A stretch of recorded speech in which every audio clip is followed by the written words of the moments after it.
Muito bom dia a todos.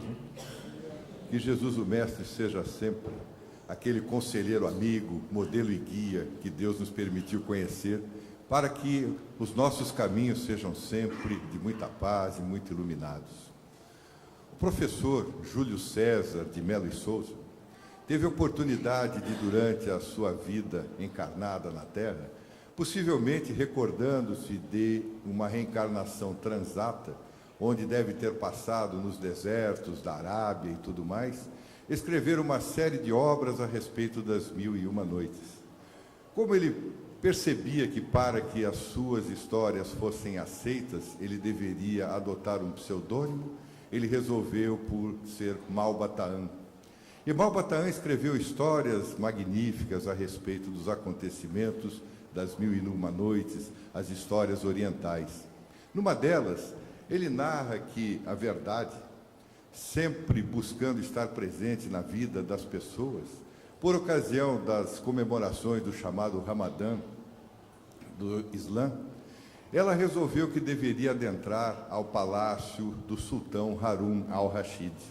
E para isso ela se fez vestir naturalmente, com um véu transparente, e praticamente desnuda bateu à porta do palácio. A pessoa que atendeu, o chefe da guarda, quando viu aquela mulher praticamente desnuda, ele logo lhe perguntou: quem és e que tu queres? Ela disse assim: eu sou a verdade, e eu gostaria de entrar no palácio e conversar com o sultão al-Rashid. Ele ficou um tanto espantado, fechou a portinhola, saiu correndo, foi em direção ao grão-vizir e lhe disse assim: tem uma mulher na porta, praticamente nua, dizendo que gostaria de conversar com o sultão. O grão-vizir então lhe perguntou: e quem é essa mulher? É a verdade. Ele se assustou e disse assim: mas a verdade, querendo entrar aqui no palácio, o que será de mim, o que será de nós, o que será de todos nós? Diga a essa despudorada que vai embora, porque aqui dentro ela não pode adentrar. O guarda voltou, abriu a portinhola e disse a ela: você, nesses trajes, praticamente desnuda, não pode entrar em nosso palácio. Ela se retirou a um deserto próximo, parou em um oásis, e como a verdade sempre gosta de brilhar, ela encontrou alguns andrajos de peles, daqueles que os pastores dos camelos costumam usar, vestiu-se com os andrajos, voltou ao palácio, bateu a porta novamente. O mesmo oficial abriu a portinhola e disse: pois não, que desejas, quem sois? Ela disse assim: eu sou a realidade e gostaria de conversar com o sultão al-Rashid. Ele fechou a portinhola, desesperado outra vez, foi consultar o grão-vizir. Disse a ele que agora existia uma outra mulher que estava em andrajos de pele, parecia um pastor de camelos ou de ovelhas, e que gostaria de conversar com o grande sultão. O grão-vizir lhe perguntou: e quem é? Ela disse que é a realidade. A realidade? Entrar aqui no palácio? O que será de você, de mim, do sultão? Diga a essa infeliz que aqui ela não pode entrar. O guarda voltou, abriu a portinhola e disse assim: você não pode entrar nesse palácio vestida dessa maneira. Fechou, ela voltou ao oásis e agora resolveu mudar a vestimenta. Colocou uma série de andrajos, pérolas, pedras preciosas, uma roupa maravilhosa, voltou ao palácio, bateu a porta, abriu o chefe da guarda, viu aquela mulher exuberante e perguntou: quem és? Ela disse assim: eu sou a fantasia e eu gostaria de conversar com o sultão al-Rashid. Ele saiu correndo e disse ao grão-vizir: o senhor não vai acreditar a belíssima mulher que está na porta. Ela diz que a fantasia está tão bem vestida. O grão-vizir: ora, corra, abra os portões e permita com que ela entre em nosso palácio. É por isso que a partir dessa data, todas as vezes em que a verdade quiser entrar em algum lugar, ela tem que se fantasiar, ela tem que vir na forma de fantasia. Porque às vezes nós nos perdemos diante das chamadas dimensões da verdade. Ela se apresenta às vezes nua diante de nós, às vezes na forma de realidade. E nós sempre a expulsamos de alguma maneira e gostamos que ela se forme ou ela se apresente no formato de uma fantasia. Joana de Andes, autora desse livro, Dimensões da Verdade, nos chama a atenção para alguns aspectos que devemos levar em conta durante a nossa romagem, seja encarnados ou até desencarnados. Mas quando nós falamos de alguns aspectos da verdade, nós temos que nos recordar também de Allan Kardec, que sempre preocupou-se em perguntar aos espíritos a respeito dos assuntos mais diversos e mais diversificados. E é na questão 628, ele questiona a espiritualidade, por que a verdade nem sempre foi colocada ao alcance de todos? E os espíritos, sempre reveladores, esclarecem que é preciso que cada coisa venha a seu tempo. A verdade é como a luz, é preciso se habituar a ela pouco a pouco, de outro modo, fica-se deslumbrado. E Joana de Ângeles narra uma dessas histórias que correm no mundo espiritual, dizendo que quando, naquele período da pregação evangélica, quando Paulo de Tarso e Barnabé saíam pelo mundo oriental, levando a mensagem dignificadora de Jesus, certa noite eles estavam reunidos em torno de uma fogueira e comentavam a respeito da beleza do tesouro que eles carregavam. Alguns salteadores que estavam acampados por perto, ouvindo a respeito do tesouro, logo avançaram em direção a Paulo e Barnabé para assaltá-los e disseram a eles: onde está esse tesouro? Nós queremos o tesouro imediatamente. Eles então apresentaram aqueles manuscritos, aqueles papiros. Eles não entenderam nada, afinal de contas falavam de um tesouro e só tinham papiros, manuscritos em mãos. Então, de Joana de Ângeles, que as dimensões da verdade são bastante variadas. Para Paulo e Barnabé, por exemplo, aquelas palavras de vida, de aprendizado, de entendimento eram um verdadeiro tesouro. Para os salteadores, o tesouro seriam as pedras preciosas, peças de ouro, aquelas que muitas vezes acabam se transformando nos chamados fardos das aflições. Então, a verdade, ou as dimensões da verdade, quando nós as buscamos, têm vertentes bastante diversificadas. Então, nós vamos analisando pequenas passagens que fazem parte do cotidiano das nossas vidas, da necessidade do nosso aprendizado, muitas e muitas vezes. Então, nós começamos conversando a respeito da serenidade. Para que nós alcancemos alguns aspectos mais avantajados da verdade, é necessário estarmos serenos, tranquilos.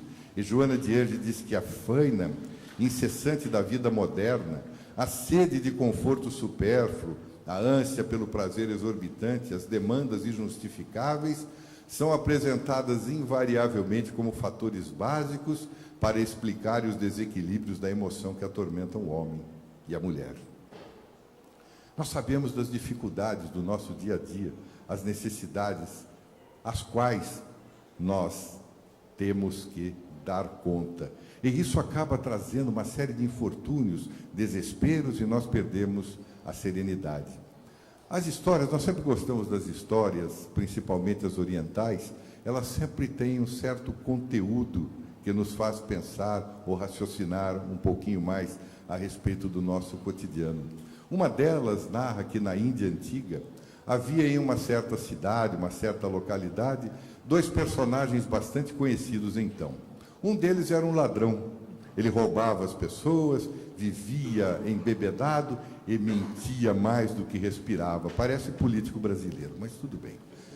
O outro era um sábio que gostava da arte da meditação e gostava de ensinar as pessoas que a elas pudessem se dedicar.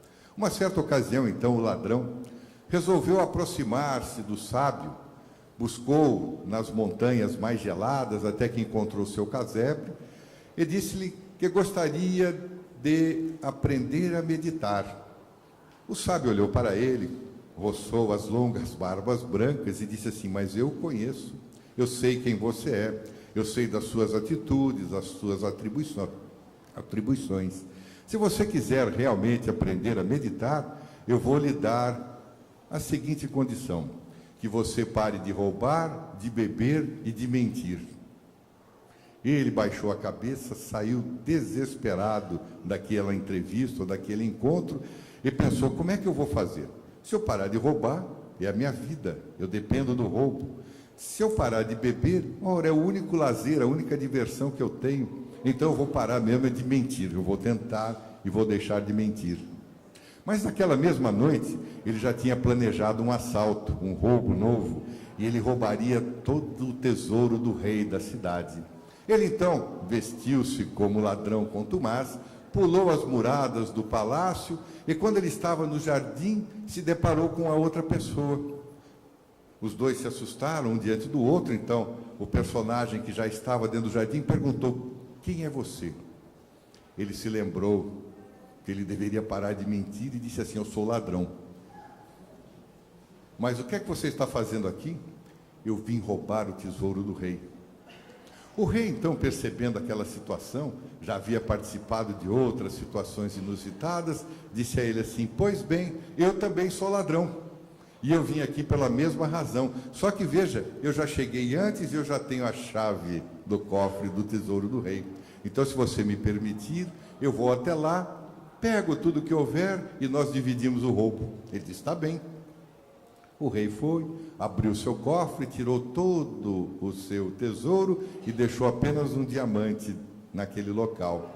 Fechou, voltou com o saco das joias, colocou na mão do ladrão e disse assim: bom, você leva tudo e depois me dá o seu nome, o seu endereço, eu vou na sua casa, pego a metade que me cabe e depois nós planejamos outros roubos. Ele disse assim: pois bem, eu não posso mentir. Declinou o nome, o endereço, foi embora. Assim que ele saiu, o rei chamou a guarda, deu-lhe o endereço, o nome, diz: vai lá e pega o ladrão.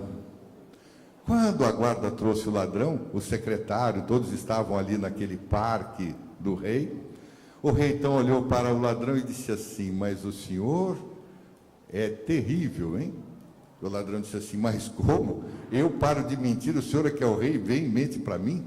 Ele disse assim: pois é, eu já lidei com diversos tipos de pessoas, empresários, embaixadores, outros reis, príncipes, mas eu nunca vi alguém que tivesse uma honestidade como a sua. Pediu ao seu secretário que fosse até a sala do tesouro verificar se ainda restava alguma coisa. O secretário foi, viu que sobrava só um diamante. Como não tinha ninguém ao lado, ele pegou, botou no bolso, voltou e disse assim ao rei: não tem mais nada lá, ele roubou tudo. O rei então olhou para os seus guardas e disse: prende o secretário. E você, que é o ladrão, honesto, eu vou lhe fazer como meu novo secretário. O tempo foi passando, ele resolveu então voltar à casa do sábio e se apresentou novamente dizendo a ele: eu agora estou pronto para aprender a meditação. E o sábio lhe perguntou: mas você cumpriu os requisitos que eu lhe disse? Ele: cumpri. E narrou-lhe a história. Diz: pois bem, eu parei de mentir, e como eu parei de mentir, eu arrumei um emprego. Não precisava mais roubar, porque o emprego era muito bom, de secretário do rei. E como aí eu consegui um certo bom salário, eu encontrei outras formas de lazer e de me divertir que não fosse só a bebida. Quando nós olhamos essa história, nós nos perguntamos: mas se eu não roubo, se eu não falo mentiras, e se eu não bebo, para que ela serve? É porque em muitas situações das nossas vidas, nós temos muito que mudar, muito que pensar, e nós queremos fazer tudo de imediato, e as coisas não vão funcionar dessa forma. Nós, se não tivermos preparação, se nós não tivermos uma certa disponibilidade para mudarmos as coisas que gostaríamos de mudar, e se quisermos fazer tudo ao mesmo tempo, nós vamos perder a serenidade. Então, o cuidado que devemos ter. Então, Joana de Ângeles nos alerta que Jesus, naquele vozerio da perseguição em vulgar soledade, manteve-se sereno, acenando com bênçãos para os infelizes e amando os próprios algozes na mais eminente demonstração de que a serenidade com paz íntima é uma conquista do nosso espírito. Daniel Goleman, psicólogo norte-americano, escreveu uma série de livros a respeito do desenvolvimento pessoal e escreveu uma obra gigantesca, chama-se Inteligência Emocional. Quando nós falamos de inteligência, normalmente nós somos levados ao chamado QI, o quociente de inteligência, que foi abordado inicialmente por Binet, levava em consideração apenas a nossa capacidade logística de resolver problemas de forma imediata. Daniel Goleman apresentou a inteligência emocional, e hoje chama-se de QE, ou seja, a nossa capacidade de termos um relacionamento interpessoal e também intrapessoal, dentro de nós mesmos e com as pessoas de fora. E ele narra uma dessas antigas histórias lá do povo oriental, mais uma vez. E diz que, certa ocasião, um samurai procurou ao mestre zen budista. Ele perguntou assim: eu gostaria que você me ensinasse a diferença entre o céu e o inferno.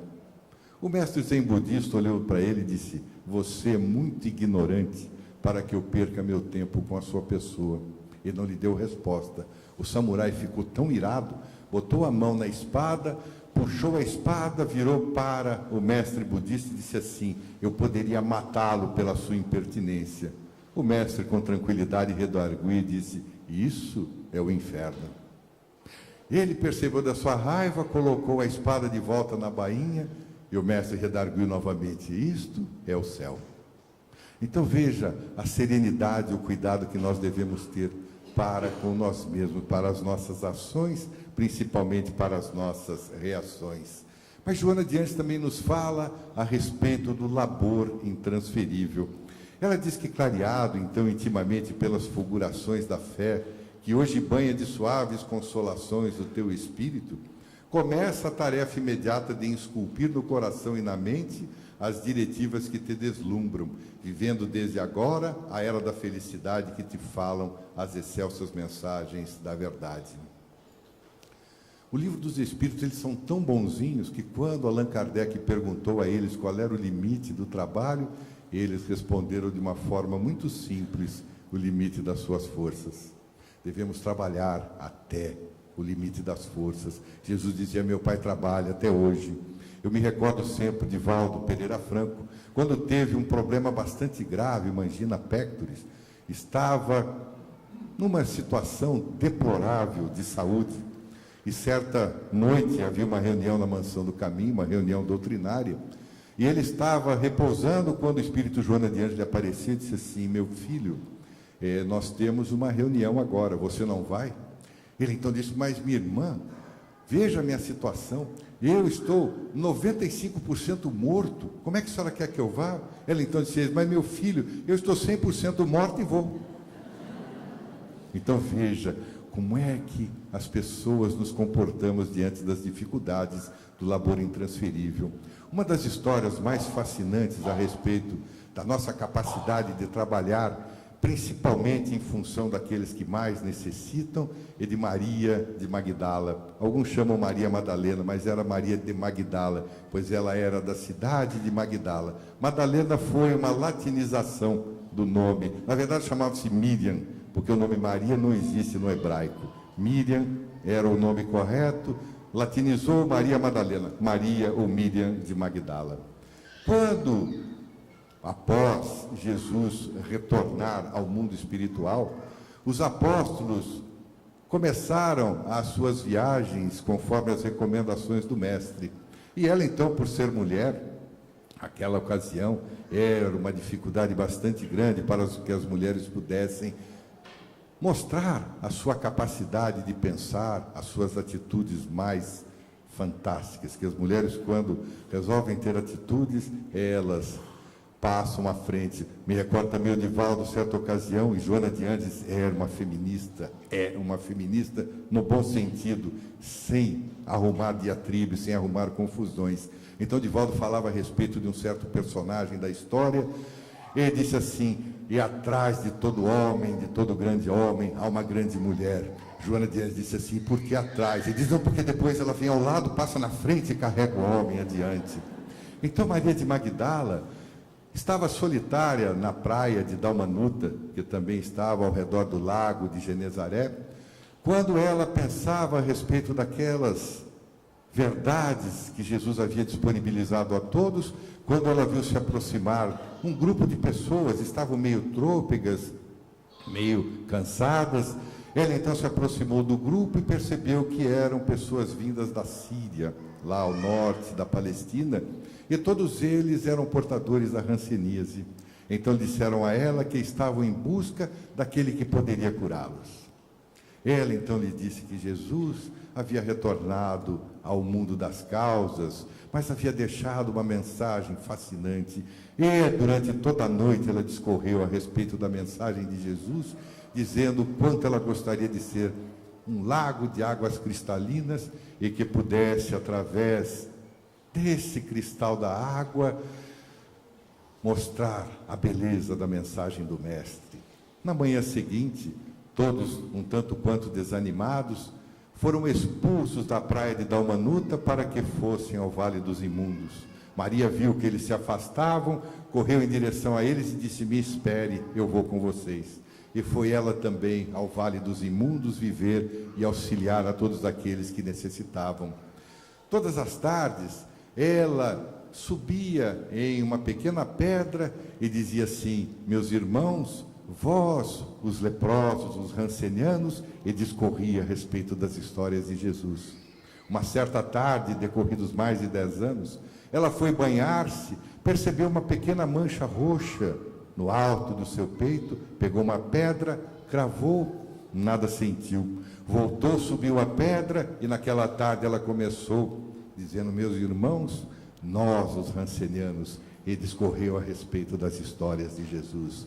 Então, esse labor intransferível, incansável, que tantos de nós podemos também auxiliar.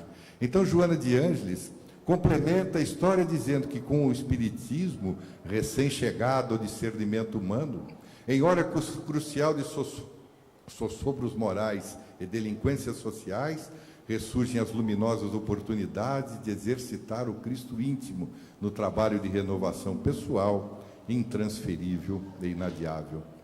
E às vezes nós dizemos: ai, como eu gostaria que as coisas fossem mais fáceis, como eu gostaria de realizar determinadas coisas que pudessem exaltar o meu ser espiritual, mas nós desistimos diante de qualquer dificuldade que se apresente.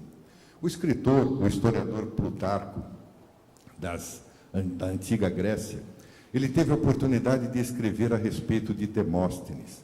Demóstenes foi considerado, se não o maior, um dos maiores oradores da antiguidade.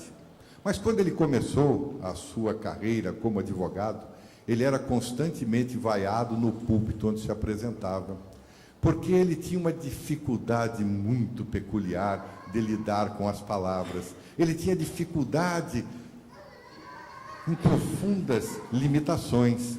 Então ele resolveu que seria um orador e começou a dedicar-se ao aprendizado.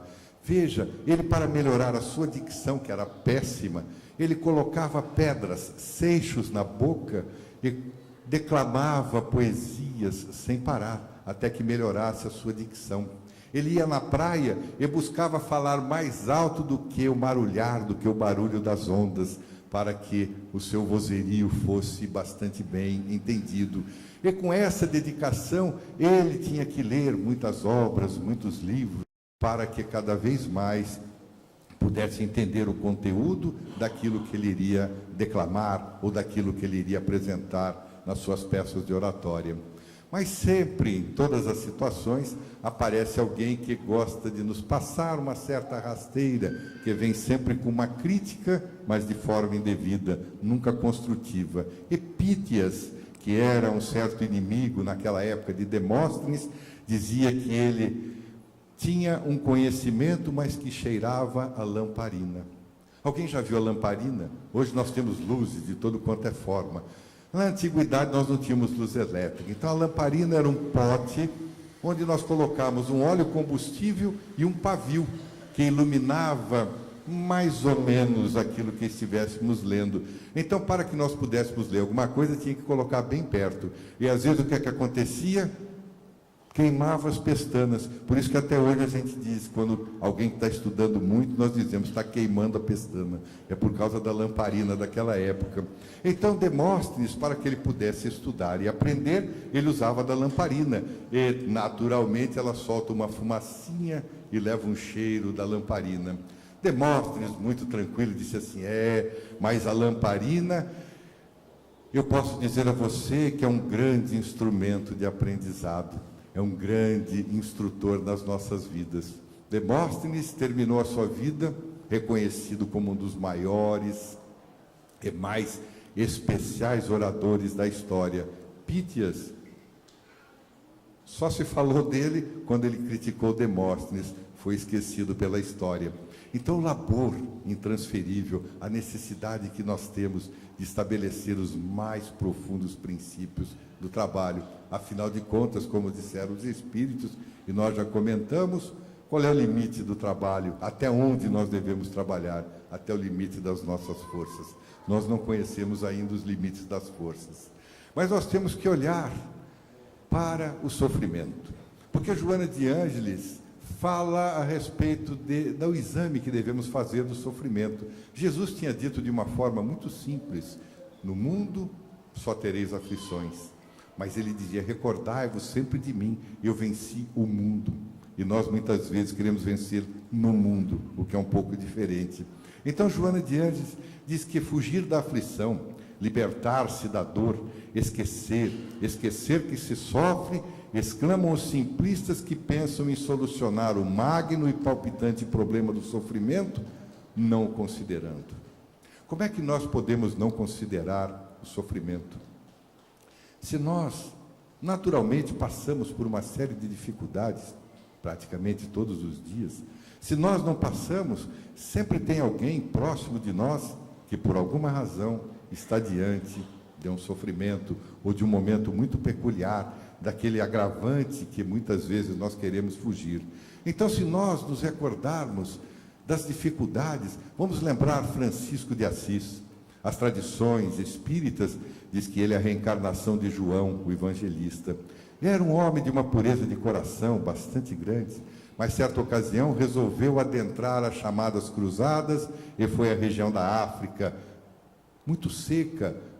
Não havia naquela época nenhuma preocupação com a limpeza das coisas, e ele adquiriu tracoma, que nada mais é do que uma infecção da córnea. E naquela época, hoje nós temos uns colírios, umas coisas que ajudam, mas naquela época a única forma de acabar com o tracoma que levou à cegueira de Francisco de Assis era através do ferro quente. Um ferro quente era colocado no olho e queimava da sobrancelha até a orelha, para que as veias saltassem e pudessem expelir o veneno do tracoma. Quando Francisco de Assis foi se submeter a esse tipo de tratamento médico da época, um dos freis que estava ao seu lado desmaiou, outros dois foram embora. E quando o médico veio com aquele ferro quente, a brasa, o ferro vermelho, ele colocou a mão, olhou para o ferro e disse assim: meu irmão fogo, veja se não me maltrata mais do que o necessário. O médico colocou numa vista, colocou na outra, todos voltaram à sala, as veias estavam saltadas, expurgando aquele mal que o atacava, e ele estava tranquilo e sorridente. Veja o exame que nós fazemos às vezes do sofrimento. Mas se nós nos recordarmos, num exame um pouquinho mais profundo do sofrimento, nós vamos encontrar na obra Ação e Reação, ditada ao saudoso Chico Xavier pelo André Luiz, que nós passamos basicamente por 3 tipos de dores. E lá ele esclarece, Drauzio esclarece a respeito da dor expiação, da dor evolução e da dor auxílio. Segundo ele, a dor expiação é aquela que vem de dentro para fora, é aquela que acaba transformando uns complicados labirintos de aflição para que nós possamos nos desvencilharmos dessas situações draconianas que às vezes passamos. A dor evolução é aquela que vem de fora para dentro. Ele narra então uma situação que algumas vezes já tivemos a oportunidade de ver. Alguém já viu um grão de feijão quando ele é colocado na terra e quando ele começa a romper a terra? É um trabalho insano. Imagine um grãozinho de feijão rompendo toda aquela estrutura da terra. Quando nós fomos bebês, criancinhas, e nós trocamos os dentes, o que é que acontece? Chora bastante. Aí vem, passa uma pomadazinha, e as pessoas dizem: ah, é porque está nascendo os dentes, ou porque está trocando os dentes. São as formas da dor evolução, são as dores necessárias para que nós possamos concluir determinadas tarefas. Há uma passagem de Jesus que sempre nos chamou a atenção. Quando ele caminhava junto com os seus discípulos, perto da lagoa, do lago de Siloé, e chegou um chamado cego de nascença. Os apóstolos então lhe perguntaram: quem é que pecou para que ele fosse cego? Ele ou seus pais? Já acreditavam no processo da reencarnação, porque se ele era cego de nascença, não pecou nessa vida, deve ter pecado em outra vida. E Jesus diz que não. Ele veio dessa forma para que nele se manifestasse a magnificência de Deus. Pegou um torrão de terra, passou na saliva, colocou nos olhos e disse assim: vá lavar os seus olhos no lago de Siloé. Ele foi, lavou os olhos e restaurou a visão, a dor evolução, para que nele se manifestasse a beleza da obra de Deus. A dor auxílio, segundo Druso.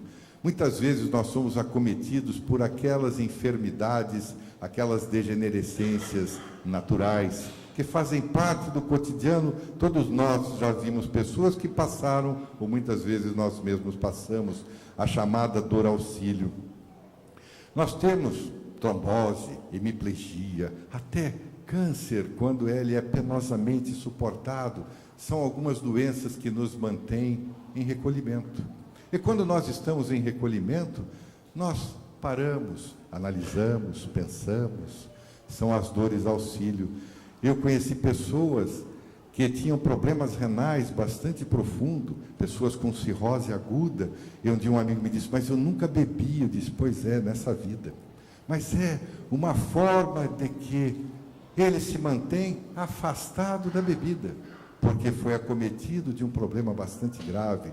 Então nós temos uma série dessas degenerescências que acabam, de certa forma, sendo auxiliares, porque nos permitem analisar a nossa própria situação.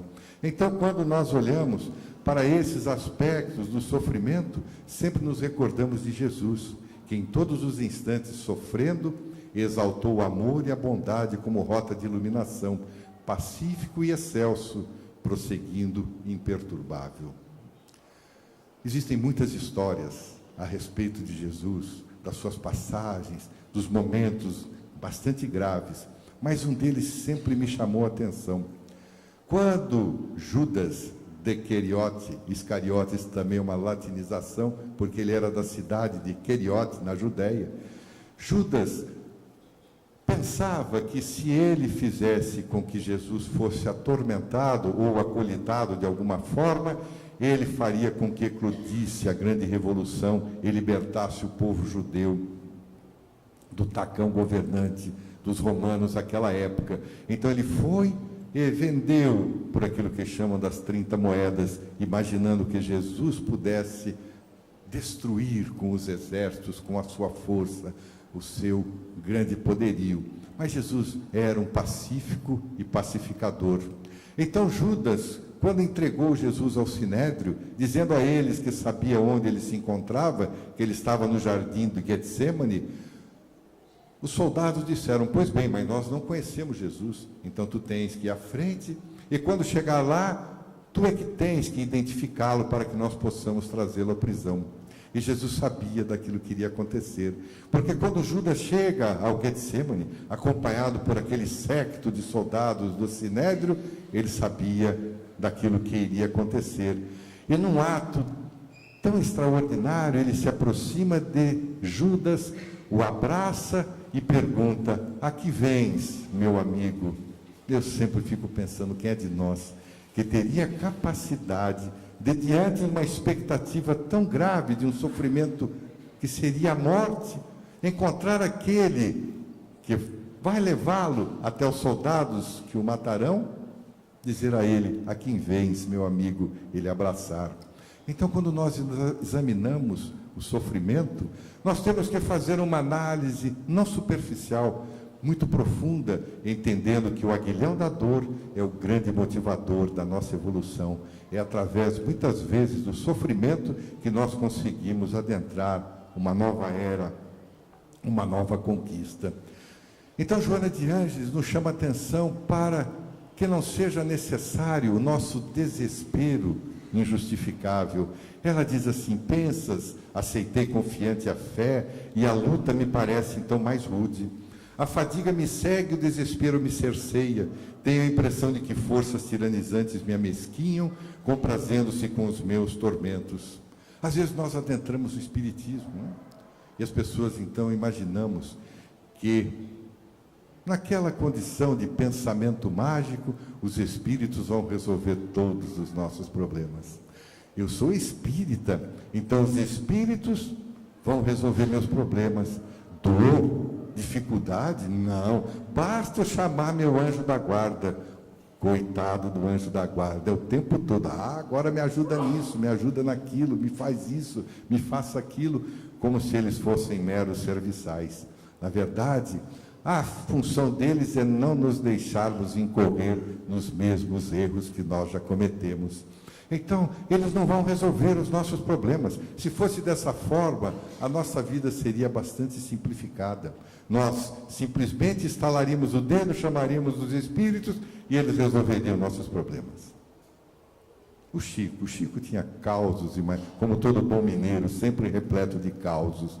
Ele também estava com um problema cardíaco bastante grave e imaginou que naquele dia ele iria desencarnar. Ficou sentado na porta da cozinha que dava para o quintal da casa da sua irmã, imaginando o dia da sua morte, quando apareceu Emmanuel. Ele disse assim: Emmanuel, eu tenho certeza que eu vou morrer hoje. Você vai me receber? Emmanuel disse assim: eu não posso, tenho outro compromisso, e foi embora. O Chico ficou mais desacursoado ainda, pensando naquele momento grave da morte. Ele apareceu Sheila e disse assim: Sheila, eu tenho certeza que você vai me receber porque eu vou morrer hoje. Você vai? Ele disse assim: meu filho, eu não posso, porque eu tenho um outro compromisso com Emmanuel. E foi embora também. E o Chico disse assim: meu Deus, o que é que vai acontecer comigo? Lhe apareceu o doutor Bezerra de Menezes. Ele disse assim: doutor Bezerra, será que o senhor vai receber essa besta? O doutor Bezerra disse assim: bom, meu filho, não sei, na última encarnação fui médico e não veterinário, mas vamos ver o que nós fazemos. Cuidou do Chico, o Chico saiu bem, melhorou, tornou-se um homem exemplar. Então, muitas vezes, o nosso desespero é injustificável. Então, Joana de Ângeles diz: ora, porfia, estuda e ama. Ela diz que a oração é levar-te acima das sombras densas, a porfia retemperará tuas forças, o estudo dilatará a tua faculdade de discernir, e o amor te concederá as glórias da paz, oferecendo-te os tesouros inalienáveis da felicidade sem jaça. Para que nos desesperarmos? Porque muitas vezes nós ainda passamos pelos chamados conflitos. Conflitos em toda parte. Se nós olharmos o nosso mundo de hoje, nós somos ainda pessoas bastante belicosas, gostamos das guerras, tomamos partido de hora de um, de hora de outro. Will Durant, historiador norte-americano, escreveu uma obra de mais de 40 volumes a respeito da história contemporânea. E ele teve a oportunidade de, nas suas pesquisas, encontrar um fato inusitado. Ele diz que nos últimos 6.000 anos de civilização contemporânea, nós só passamos 400 anos sem guerra. É menos de 10%. É muito pouco tempo para muita guerra. Então, Allan Kardec, lá nas questões 742 do Livro dos Espíritos, pergunta à espiritualidade: o que é que leva o homem à guerra? E a resposta é a predominância da natureza animal sobre a natureza espiritual, o envolvimento das paixões. Então, esses conflitos que acabam sendo exteriores, muitas vezes eles também são interiores. Então, Joana de Ângeles nos chama atenção para os chamados conflitos nos painéis do espírito, inquietando-te, zombando-te das suas aspirações. Temos as aspirações e muitas vezes parece que as coisas não funcionam adequadamente. Há uns anos atrás, conversando com o Divaldo Franco, comentando a respeito desses conflitos interiores que muitas vezes nós passamos, e disse assim: olha, há um tempo atrás um amigo me contou uma pequena narrativa a respeito do encontro de 3 sacerdotes. E disse assim: os sacerdotes resolveram, entre eles, fazerem uma pequena reunião, e nessa reunião eles poderiam confessar-se uns aos outros. Então, marcaram a data, se reuniram dentro de uma paróquia, fizeram aquela macarronada deliciosa, o vinho que só os sacerdotes sabem como testá-los, literalmente, e começaram a sua conversa logo depois dos acepipes, dos macarrões e tudo mais. Então disse assim, bom, agora é chegado o momento em que nós, como marcamos a nossa reunião, nós possamos nos confessar uns aos outros. Quem é que gostaria de ser o primeiro? Um sacerdote disse assim, eu vou começar. Eu preciso confessar a vocês que eu tenho um vício muito grave no jogo. Todas as vezes em que nós recebemos a dádiva, que as pessoas entregam todas as vezes o seu dízimo, eu vou lá e retiro uma pequena parte e vou apostar nos cavalos, nos jogos de azar. E sempre eu estou perdendo. Esse é um grave problema, um grande conflito interior que eu carrego. O segundo sacerdote disse assim, pois bem, eu tenho um que eu consideraria até mais grave. Eu tenho um grave problema em manter-me diante do exercício correto da libido. Eu me apaixono pelas mulheres que aqui se aproximam. Eu fico tentando, de alguma forma, me aproximar, apalpar, mexer. Eu não consigo controlar a minha libido. Eu não sei como fazer. O terceiro sacerdote, então, disse assim, vocês nem imaginam qual é o meu problema. Ele disse, pois então, diga logo, eu sou fofoqueiro. E eu não vejo a hora de sair daqui e contar para todo mundo o que vocês estão fazendo. Então veja que todos nós padecemos, de certa forma, de alguns conflitos, de algumas dificuldades. O cuidado que nós temos que ter, porque muitas vezes, diante dos conflitos, nós mergulhamos na chamada depressão. E a depressão é um processo quase que aniquilador de uma boa reencarnação. Hoje alguns chamam que é a doença do século. Na verdade, ela é a doença de todos os tempos, em todas as épocas, em todas as eras. Desde que começaram a descobrir os princípios da tristeza ou da melancolia, ela foi taxada como uma grave doença. Mas mesmo na época de Jesus, se nós olharmos os escritos dos evangelhos, nós vamos encontrar Simão Barjonas. Simão, quando ele negou Jesus por 3 vezes, ele foi tomado de uma melancolia profunda.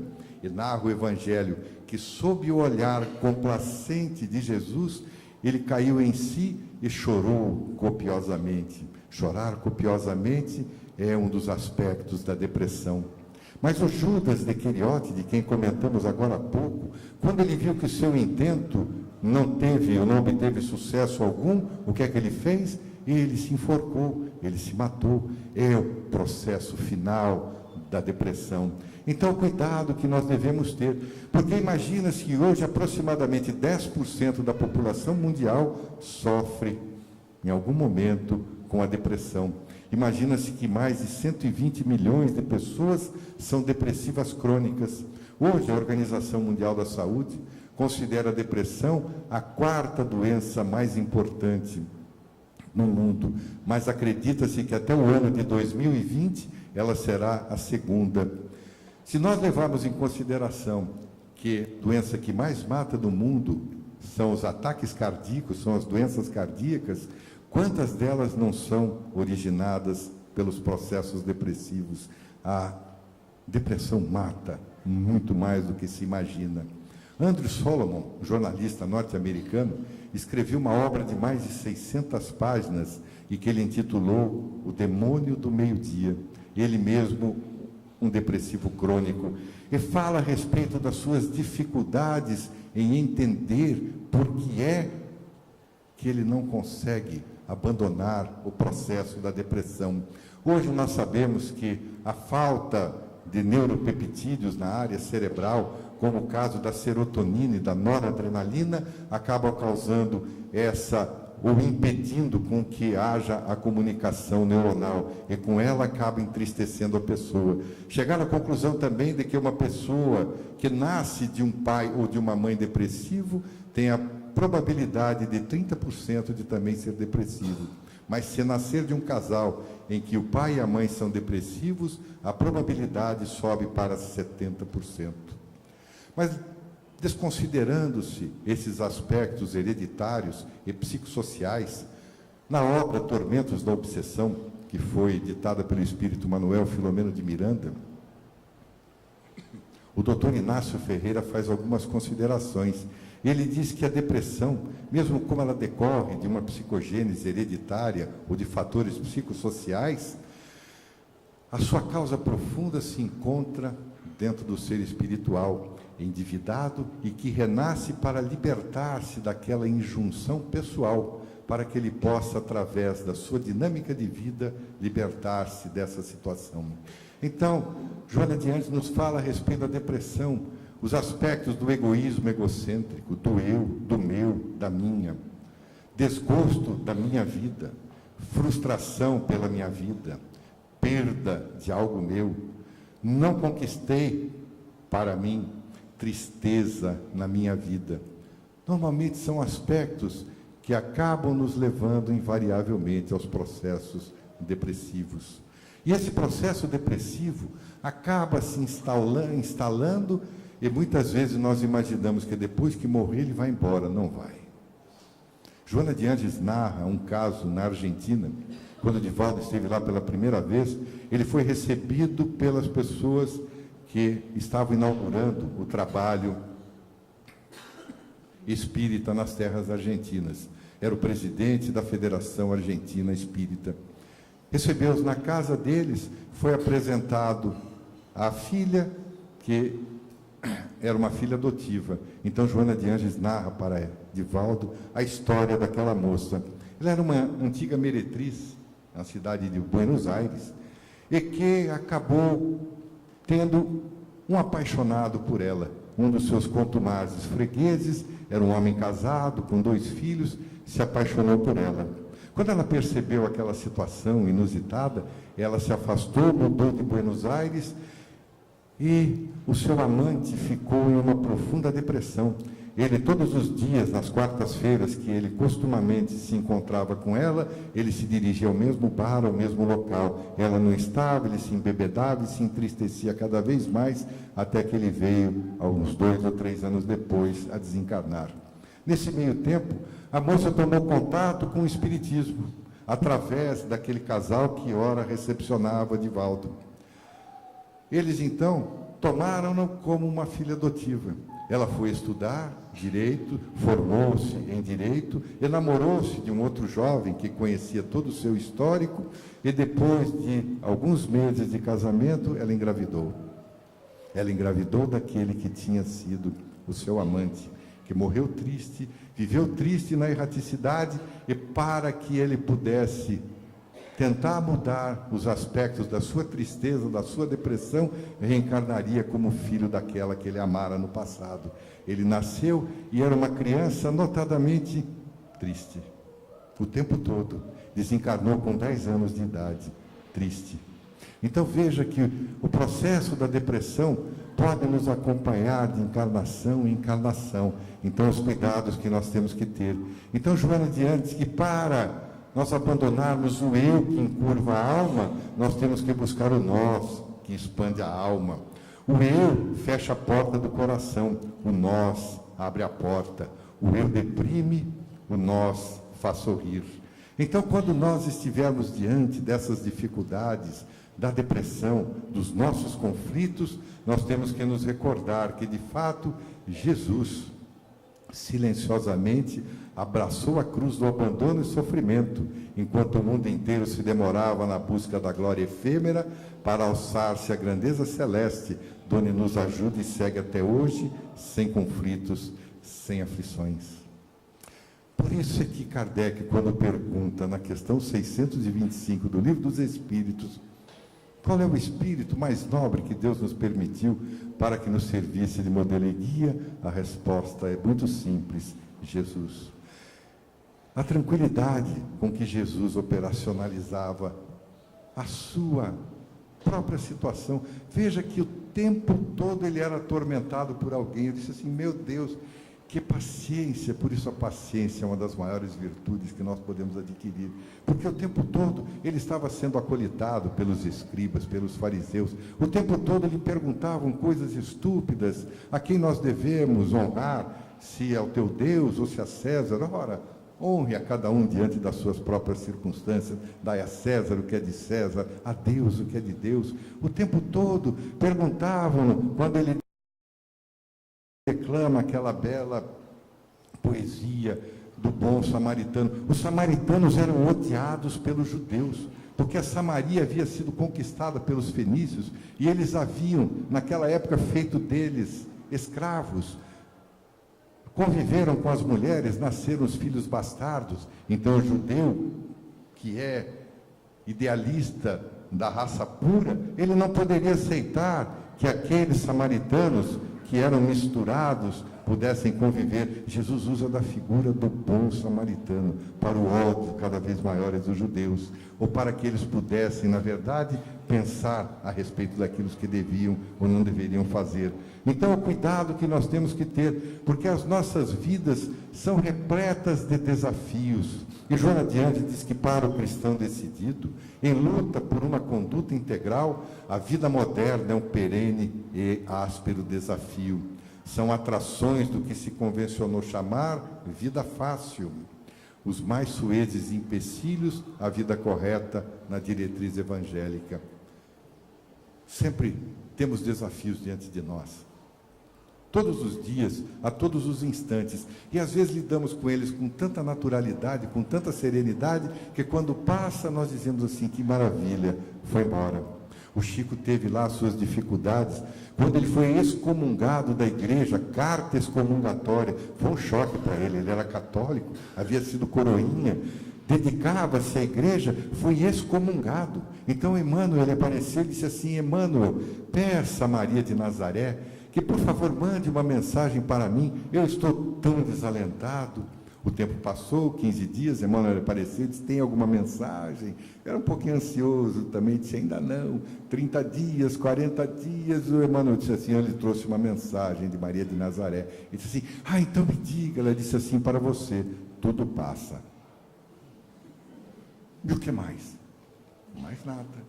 Ele escreveu uma tabuleta, tudo passa, pois na cabeceira da cama, todas as noites antes de deitar, ele lia e falava, tudo passa. São os nossos desafios. Um dia, narra-se que um homem estava vendo o nascer de uma borboleta, quando ela estava abandonando o casulo. Alguém já viu a dificuldade que é? É um transtorno. Ele via aquelas patinhas saindo, a cabeça, a dificuldade. O que é que ele fez? Pegou uma tesoura e cortou o casulo. O que é que aconteceu com a borboleta? Ela saiu toda torta, as suas asas não se abriram. Ela ficou como diante de uma paralisia. Ele ficou aguardando, imaginando que ela haveria de se desenvolver. Ela não fez nada. Continuou daquela forma e viveria dessa maneira. Porque na sua genial sabedoria, a inteligência suprema do universo permite que quando ela saia do casulo, aquele momento de espremer a borboleta é quando os fluidos do seu corpo vão para as asas, e as asas conseguem se expandir para que ela possa voar. Então, nós não podemos nos livrar do casulo das nossas dificuldades, dos nossos desafios. Algumas vezes, esse esforço é justamente o que nós precisamos para que as nossas vidas possam ser melhores, caminhar de uma forma mais natural. Então, diz Joana de Anjos que amar e viver consoante a diretriz evangélica é, sem dúvida, o mais sério desafio que resta ao servidor da Boa Nova na hora presente, tanto quanto foi no passado. Quantas vezes nós buscamos os ensinamentos de Jesus, olhamos para o Evangelho segundo o Espiritismo e quantas dificuldades nós temos de compreendê-lo. Eu lembro uma ocasião, quando eu comecei no Espiritismo, os amigos me disseram, tem que começar pelo começo. E o começo é o livro dos Espíritos, o livro dos Médiuns, o Evangelho. Mas quando eu comecei a ler o Evangelho, li ele de ponta a ponta, eu me deparei com uma série de situações inusitadas. Ele disse assim, mas isso aqui parece catolicismo, protestantismo. Então eu fui atormentar, porque quanta gente atormenta Divaldo Franco, eu sou um deles. Fui lá perguntar, eu digo para ele, você é a figura viva que reporta a mensagem dos mortos, então, filho, tem que ser com você. E eu fui lhe perguntar, afinal de contas, aquilo me parece tanto catolicismo, pouco protestantismo. Ele disse assim, então, naquela época não existiam os espíritos espíritas. Os espíritos eram católicos, protestantes, livres pensadores. Então eles escreveram, enviaram as suas mensagens de acordo com aquilo que pensavam. Ele falou, todos eles foram vinculados a alguma opção religiosa ou de livre pensadores. Ele disse assim, pois é, vou ter que ler outra vez. E às vezes as pessoas me dizem assim, mas eu começo a ler, eu deito na cama, começo a ler e me dá um sono danado. Eu digo, então, leia sentado. Eu já tentei, eu quase tombo de sono. Então, leia em pé, porque se cair vai levantar e ler de novo. Então, nós temos que buscar vencer esses empecilhos, deixar com que o fluido vá para as nossas asas e nós consigamos alçar os voos mais elevados. Então, quando nós estivermos diante dos nossos desafios, dos diatribes, das dificuldades, vamos nos recordar que o Espiritismo nos trouxe aquilo que Jesus havia prometido. Guardai os meus ensinamentos e eu pedirei lá no futuro que o Pai vos envie o Consolador, que vos fará recordar tudo aquilo que eu vos ensinei e vos ensinará muito mais. Ele disse de uma forma simples, conhecereis a verdade vos libertará. Então, quando a verdade se apresenta diante de nós, não vamos fugir para os aspectos mais dramáticos da verdade, mas também não vamos usar da fantasia. Vamos saber que diante da realidade em que todos nós estamos envolvidos, possamos vencer os obstáculos da vida e, acima de tudo, nunca perdermos a alegria de viver. A todos nós, os nossos votos sinceros de muita paz, muita nobreza no desenrolar das nossas vidas. Muita paz a todos.